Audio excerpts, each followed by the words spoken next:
Is there anything that can be done now to protect people? Well, remember, in the first instance, some of the most influential studies that the working group has looked at were in people exposed through their occupation. And certainly in some of those settings, one can take practical action, such as improving ventilation, making sure that vehicles are maintained, limiting the number of engines in a particular environment, and also switching off engines when not in use. So there are a number of aspects there that can be addressed. In terms of the general population, this will be down to governments to take measures and enforce stringent controls on environmental levels of the components of these engine exhausts. And here they need to study the evidence that's been presented from this working group.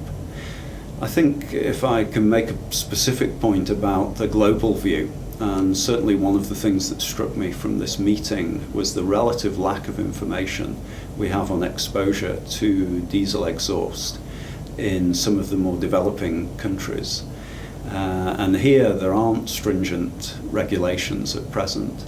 And also in these countries, it's where the older technologies have not yet been replaced and where the exposure to diesel exhaust is much higher. So I think a very strong message to some of the developing countries is that there are also actions that can be taken in this respect, particularly in considering the introduction of some of these newer technologies in the future.